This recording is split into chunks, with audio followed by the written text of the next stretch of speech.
last year, I thought the Indians made a mistake making a change at the catching department, letting Yan Gomes go, and although he had a pretty good outcome, sending in Roberto Perez. I never thought he'd be a full-time catcher.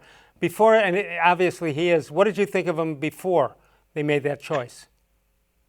Yeah, Les, I mean, he wasn't a whole lot of – he certainly struggled offensively as backup to Yan Gomes. And, you knew he had the defense. He always had the framing. He could handle pitchers. He could call games.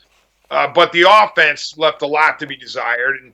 And so, like you, I was wondering when they got rid of Gomes, if you're turning over the keys to the catching kingdom to Roberto Perez, are you going to live to regret it on the offensive side? And what does he do? He turns himself into one of the top all-around catchers in Major League Baseball. So hats off to Roberto Perez. Yeah, and it's not just the offense, because they turned over one of the best pitching staffs in baseball to him. Yeah, but again, I think you knew what you had in Perez on the defensive and game calling side. You had a quality catcher behind the plate.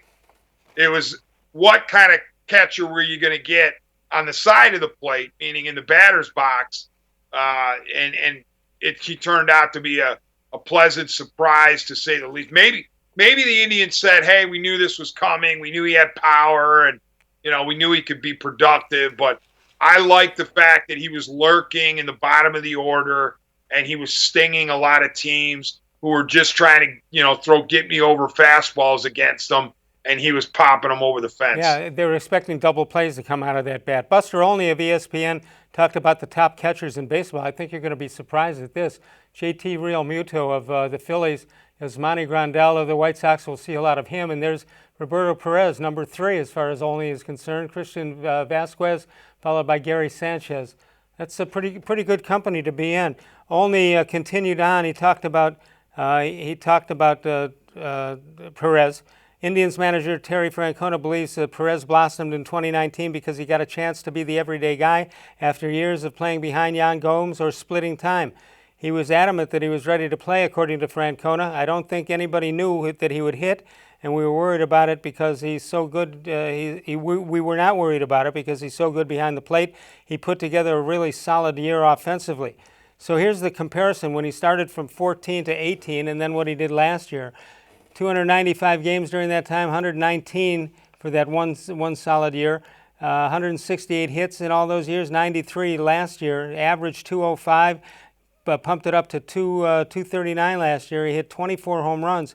Prior to that, from 14 to 18, he had 21, and RBI 63 in that 1 year, and the years leading up to that, 99 and 63. So pretty good offensively and defensively.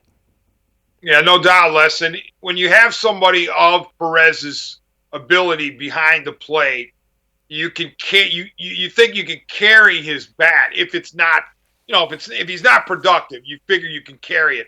But the fact that he went 20 plus home runs makes him so much more valuable, and he lengthens that lineup. And all of a sudden, you look at the Indians' offense, and you're not as concerned, obviously, about the bottom 3 or 4 in that order. Yeah.